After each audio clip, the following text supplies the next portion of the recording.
Hi everyone. My life has become like a telenovela, and I need to share what is happening. I'm Leslie, 36 female, and I met Peter, 38 male, online about 5 years ago. It all started on a gaming forum of all places. We both shared a love for classic RPGs, and our conversations quickly moved from debating game mechanics to sharing personal stories. Peter was witty and insightful, always making me laugh with his dry humor. It didn't take long for us to exchange private messages, and before I knew it, we were texting and calling each other every day. Our first date was at a cozy cafe in my neighborhood. I remember feeling nervous but excited to finally meet him in person.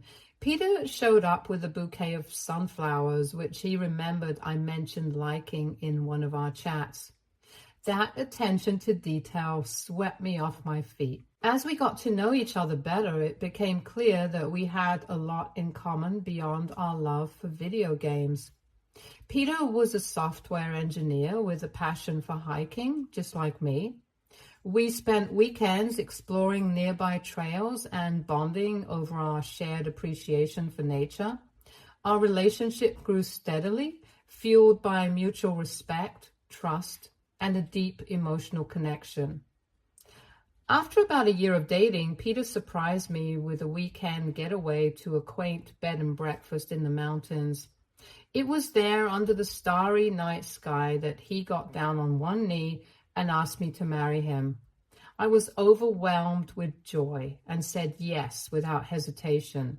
The next few months were a whirlwind of wedding planning and excitement as we prepared to start our lives together. Our wedding day was everything I had dreamed of and more. Surrounded by our closest friends and family, we exchanged vows in a beautiful garden ceremony.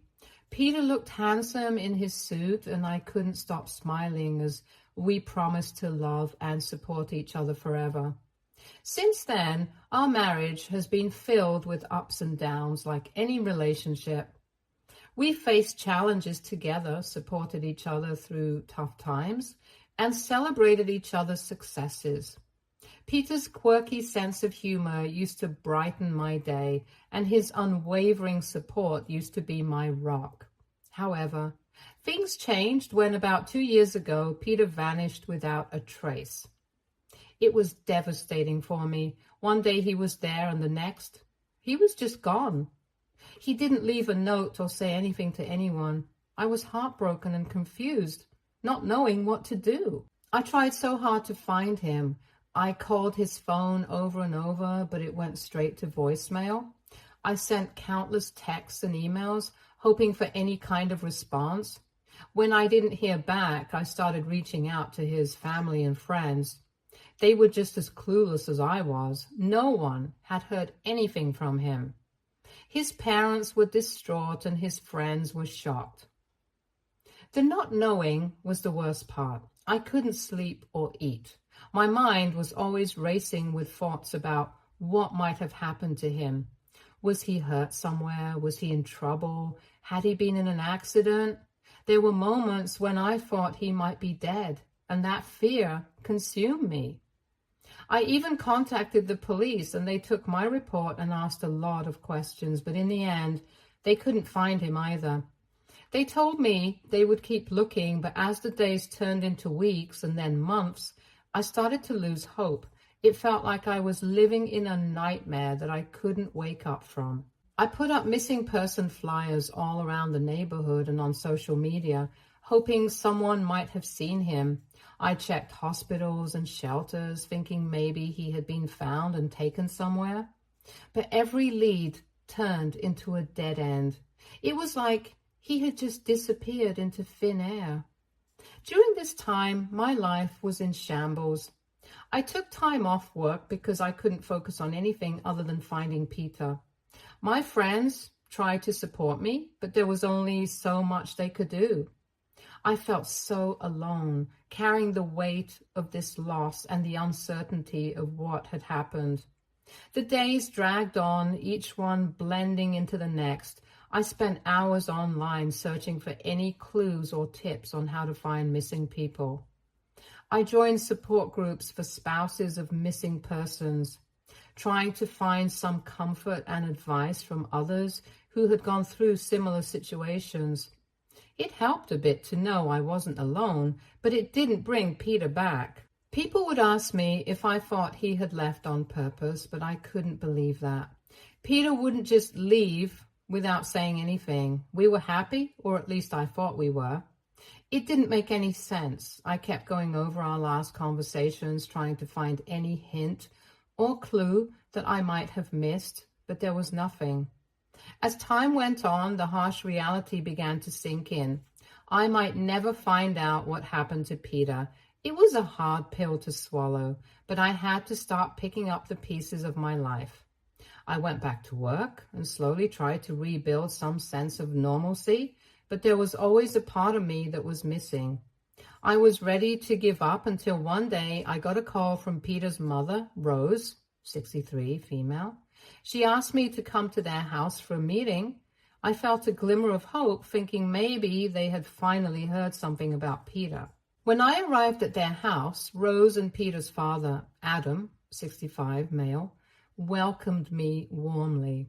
They looked worried but tried to put on brave faces. We sat down in the living room and they asked how I was holding up. I could see the concern in their eyes, and it felt good to have someone care about what I was going through. After some small talk, Rose took a deep breath and said they had just heard some news about Peter. My heart started pounding. I was shocked and asked them where he was and if he was okay. Rose looked at Adam before telling me that Peter had run away to be with his ex. As it turns out, he was actually married to his ex, something he didn't tell me or his parents about. He cheated on me with her. When she got pregnant, he ran away to be with her. I was devastated. Peter's parents told me how sorry they were and assured me they had no idea about his secret life. They looked as hurt and confused as I felt. I asked them how they found out. They explained that Peter had asked one of his cousins to send some documents he needed from his parents' house. When the cousin came to get the documents, he accidentally let it slip. Rose and Adam were in shock, just like me. They had always thought Peter was an honest person. This news shattered their trust in him. I sat there trying to process everything. The man I loved, who I thought I knew so well, had been living a double life. It was like something out of a soap opera, but it was happening to me. I felt betrayed and humiliated. All those nights I spent worrying about him, thinking he might be hurt or worse. And he was with his ex, living a lie. Rose held my hand and apologized over and over, saying they wished they could have done something to prevent this. Adam, usually a stoic man, had tears in his eyes as he told me they were there for me and would support me in any way they could. It was a small comfort in the midst of all this pain. I left their house feeling numb. The drive home was a blur. I kept replaying everything in my mind, trying to understand how Peter could do this to us. How could he just disappear and leave so much hurt behind? Over the next few days, I went through a roller coaster of emotions. I was angry, sad, confused. I thought about confronting Peter, but I didn't even know where to start. His parents said they would keep me updated if they heard anything more from him, but I wasn't sure if I wanted to know. The person I had loved and missed for 2 years was not who I thought he was. Friends and family reached out, offering their support. They were just as shocked as I was. I found some comfort in their kindness, but it was hard to shake off the feeling of betrayal. I decided to focus on myself, trying to heal from this unexpected and painful chapter in my life. Eventually, I realized that Peter's actions were a reflection of his own issues, not mine. I deserved honesty and love, and I wasn't going to let his betrayal define me. It was a long road to recovery, but I took it one day at a time, finding strength in the support around me. A few days later, Rose and Adam visited me at my house. They wanted to know how I was doing. It was nice to see them again, though it brought back all the painful memories. We chatted for a bit, just some small talk about how I was holding up and what I had been doing. After a while, Rose and Adam exchanged a look. Rose reached into her bag and pulled out a big envelope. She handed it to me and said they wanted to give me something. I opened the envelope and saw a big check inside. I was stunned. I looked at them and asked why they were giving me this. The check was for a huge amount, more money than I had ever seen at once. Rose explained that they wanted to ensure I was taken care of, especially after everything that had happened. They felt responsible in some way and wanted to help me get back on my feet. I tried to give it back to them, insisting that I couldn't accept such a generous gift, but they wouldn't take it. Adam put his hand on my shoulder and said they had talked about it a lot and it was the right thing to do. They knew I had gone through a lot and wanted to help make things a little easier for me. Over the years, Rose, Adam, and I have stayed in touch. We aren't exactly close, but there is mutual respect and understanding between us. They check in on me from time to time, and I let them know how I'm doing. It's been comforting to have that connection, even though it came from such a painful situation. My wedding had essentially been annulled because of Peter's betrayal. To this day, it is hard for me to trust anyone. But things changed about 2 weeks ago. I got a text from an unknown number saying it was Peter and he wanted to meet me. Just like that. So many emotions started flowing through me all over again. I texted him back saying there was nothing to talk about and blocked his number. I didn't think he deserved a chance to explain his actions, but then he called me from another number and hearing his voice was painful. He said it was really important that he talk with me and that he was only asking for 10 minutes of my time. I didn't know what to say. I froze and then eventually said yes. We agreed to meet at a coffee shop we used to visit. I arrived early, feeling anxious and unsure about what to expect. When Peter walked in, I barely recognized him. He looked tired and worn out. He sat down and for a few moments we just looked at each other in silence. Finally, he started talking. He apologized for everything, saying he never meant to hurt me. He explained that his ex had contacted him out of the blue, claiming she was pregnant with his child. He felt torn and panicked. Instead of facing the situation like an adult, he ran away. He admitted that he was scared and didn't know how to handle it. Peter told me that things didn't work out with his ex. They had split up again, and he was left alone to raise their child. He said he had realized how much he had messed up and wanted to make things right. He asked for my forgiveness and said he needed my help with the baby. I let him speak at the cafe, but I was furious. I told him that I did not forgive him. He said he was sorry for leaving me hanging for 2 years and that he still loves me and wants me back. Then he dropped a bombshell. He knew I always wanted to have a baby, and now we could raise his and his ex's daughter together. I almost laughed in his face. Peter tried to explain more, saying he realized how much he had messed up and that he wanted to make things right. He said he had been thinking about me every day and regretted his actions deeply. He admitted that running away was the biggest mistake of his life. As he talked, I could see the desperation and sadness in his eyes, but it didn't make me feel any better. I interrupted him and said, "You think you can just waltz back into my life and we'll play happy family with your child from an affair you never told me about? You lied to me for years, disappeared without a word, and now you expect me to help raise your daughter?" Peter looked down, clearly hurt by my words, but I didn't care. I had every right to be angry. He tried to defend himself, saying he was scared and didn't know how to handle the situation. He said he thought he was doing the right thing by leaving to deal with his ex and the baby. He kept saying he wanted to come back sooner, but was too ashamed and didn't know how to face me. "Too ashamed," I said, my voice rising. "Do you have any idea what you put me through? I thought you were dead. I contacted your family, friends, and the police. I spent every day in agony not knowing where you were or if you were okay. And all this time, you were with her, raising a child you never even mentioned." Peter looked like he was on the verge of tears. He kept apologizing, saying he knew he had hurt me deeply and that he would do anything to make it right. He said he still loved me and believed we could work through this together. He talked about how much he missed me and how he wanted us to be a family. I shook my head. You can't just come back and expect everything to be okay. Trust doesn't work like that. You broke it, and I don't know if it can ever be fixed. I stood up, ready to leave. I need time to think about all this, but right now, I can't even look at you. Peter begged me to stay, saying he would wait as long as it took for me to forgive him. He said he would do anything to prove that he was serious about making amends. He even offered to go to therapy, both individually and as a couple, if that's what it took.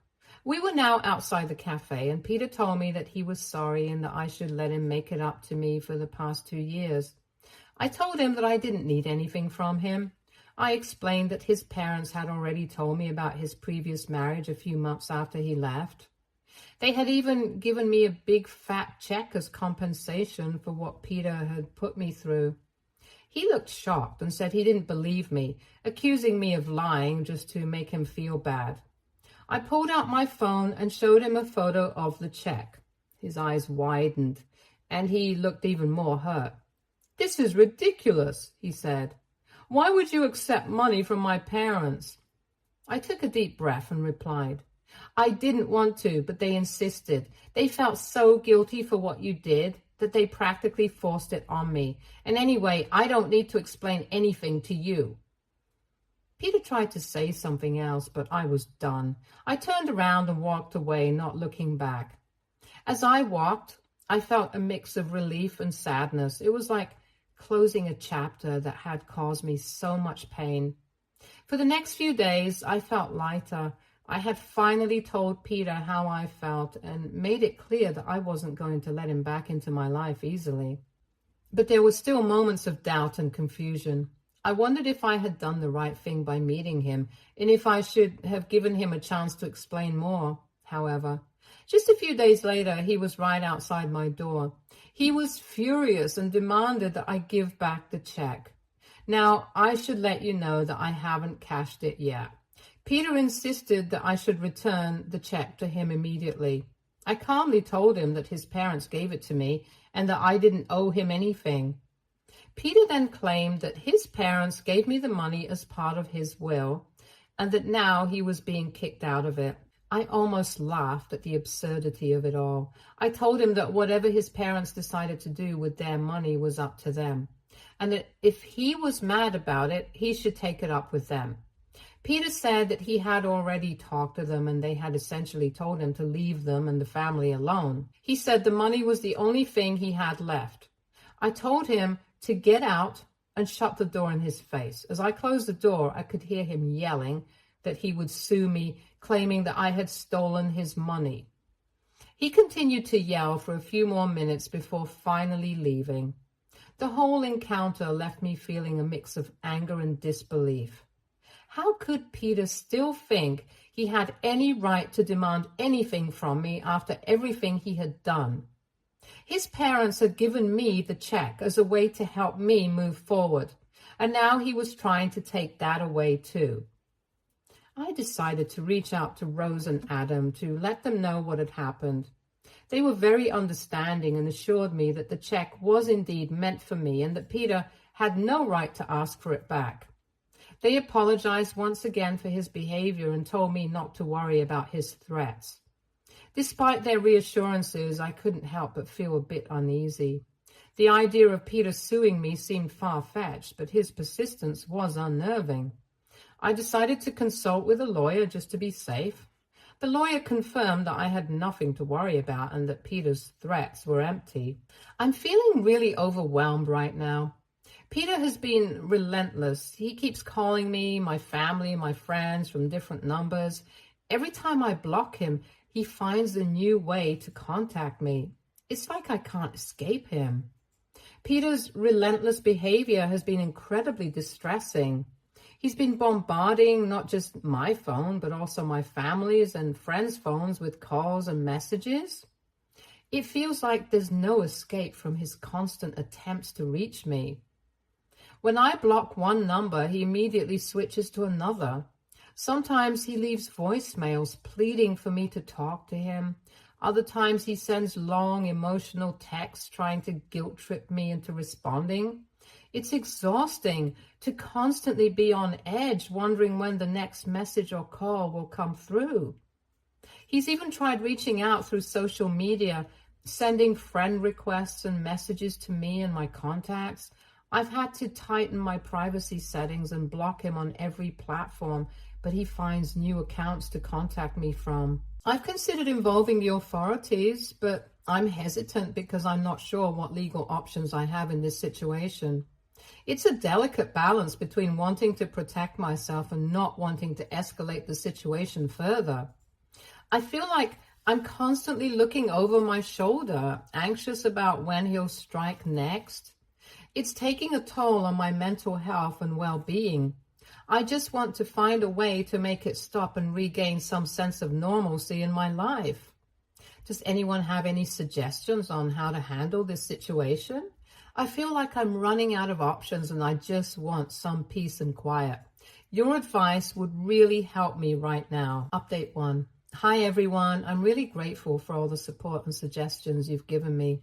Thankfully, Peter hasn't been bothering much lately. I think Rose and Adam must have had a serious talk with him and convinced him to leave me alone. It's been a relief to finally have some peace. However, I find myself thinking a lot about everything that's happened. I hope it doesn't make me sound like a bad person, but I have to admit there's a part of me that feels a sense of satisfaction seeing Peter's life fall apart. After all the pain he caused me, it's hard not to feel some sort of justice in knowing that he's facing consequences. The only person I truly feel sorry for in this whole situation is Peter's baby. His mother has already abandoned him, and it breaks my heart to think about what he must be going through. No child deserves to be caught up in such a messy situation. Moving forward, I am focusing on healing and rebuilding my life. I'm trying to let go of the anger and hurt that Peter caused me and channel my energy into positive things. Surrounding myself with supportive friends and family has been crucial in helping me stay strong and optimistic about the future. Sharing my story here on Reddit has been a cathartic experience, knowing that others have gone through similar challenges and offering support has been uplifting. It's comforting to know that I'm not alone in this journey of healing and self-discovery. Thank you again for all your kindness and encouragement. If anyone has any further advice or experiences to share, I'd love to hear them. Let's continue to support each other through difficult times and celebrate our triumphs together. Update 2. Hi everyone, it's been a roller coaster lately, but here's the latest update on what's been happening. So Peter finally stopped bothering me directly, but unfortunately, he started causing a lot of trouble for his parents instead. They ended up letting him and the baby stay with them for a while just to keep him from harassing me further. Rose, Peter's mom, gave me a call recently to catch up and ended up filling me in on everything that's been going on. Apparently, things with the woman he left me for weren't going well at all. One morning, Peter woke up to find that she had left him a note saying she couldn't handle their situation anymore and had taken off. Now, Peter's living back at his parents' place, relying on them quite a bit. He doesn't have a job at the moment, so he's been going out for interviews while his parents take care of the baby. It's a tough situation all around, and I can't help but feel bad for Rose and Adam. They're taking on a lot, especially at their age, and it must be really challenging for them. I've been trying to focus on moving forward and rebuilding my life amidst all of this. It's not easy, but having some distance from Peter has given me a bit of relief. I'm grateful that his parents stepped in to manage the situation, even though it's undoubtedly been stressful for them. I've also been taking steps to ensure my own well-being. I've tightened up my security measures to block Peter's attempts to contact me, and I'm keeping records of everything just in case I need them in the future. It's important to prioritize my peace of mind after everything I've been through. If anyone has been through similar experiences or has advice on how to handle situations like this, I'd love to hear from you. Your support and insights mean a lot to me during this challenging time. Thanks for listening, and I'll keep you updated as things progress. Update 3. Hi, everyone. I have some new updates to share, and unfortunately, it seems like Peter has disappeared once again. About a week after my last update, Rose reached out to me with some concerning news. She called to ask if I had heard from Peter because he had suddenly gone missing. He told his parents that he was going out for a while, but he hadn't returned home since then. They've tried calling and texting him multiple times, but there's been no response. When they went to check his room, they noticed that his clothes were missing too. It looks like he may have left without any intention of coming back. This has left Rose and Adam deeply worried, especially because Peter was supposed to be taking care of his baby during this time. They're now really concerned that he might have abandoned the baby. They're at a loss for what to do next and are considering filing a report with the police to see if they can locate Peter and ensure the safety of the baby. It's a heartbreaking situation for them, and I can only imagine how difficult it must be for them right now. As for me, this latest turn of events has brought up a mix of emotions. While I'm relieved that Peter isn't actively causing trouble for me anymore, I can't help but feel sorry for his parents and the baby caught up in all of this turmoil. I went to visit Rose and Adam and saw Peter's baby for the first time. My heart goes out to him. It's tough to think about a little one having to deal with being abandoned by his parents. Rose and Adam opened up to me about their situation. They've come to terms with the fact that they're going to be the ones raising the baby now. Despite everything that's happened with Peter, they still have a lot of love and care for their grandchildren. It's clear that family means a lot to them, and they're doing their best to provide a stable and loving home for the baby. Seeing them with the baby was bittersweet for me. On one hand, it's heartwarming to see grandparents stepping up and doing what's best for their grandchild. On the other hand, it's a stark reminder of the difficult circumstances that brought us all to this point. Rose and Adam have taken on a lot of responsibility, and it's not easy for them. They're navigating the challenges of caring for a baby again, especially under such unexpected and emotional circumstances. They're adjusting their lives to make sure the baby has everything he needs, from diapers to late-night feedings. I'm trying to support them as much as I can during this time. We've had some heartfelt conversations about the future and how they're coping with everything. It's a tough road ahead, but they're determined to give the baby a happy and secure upbringing. Update 4. Hey everyone, I wanted to share a final update on everything that's been happening. It's been a whirlwind 2 months since Peter disappeared. Rose and Adam decided not to file a police report after Peter's sudden departure. They did receive a call from him where he admitted that he couldn't handle the responsibility of being a parent and hoped his parents would care for the baby. In response, Rose and Adam made it clear that they wanted no further contact from Peter for their sake and the baby's. As for me, I've made a significant decision regarding the check Peter's parents gave me. After much consideration, I decided to cash it and use the money as a down payment on a new house. It feels like a fresh start, a chance to move forward and leave the troubles of the past behind me. The process of buying the house has been both exciting and nerve-wracking. I've been busy with meetings with real estate agents, poring over listings, and finally finding a place that feels like home. It's a small but cozy place that I can call my own, a sanctuary where I can rebuild and focus on my future.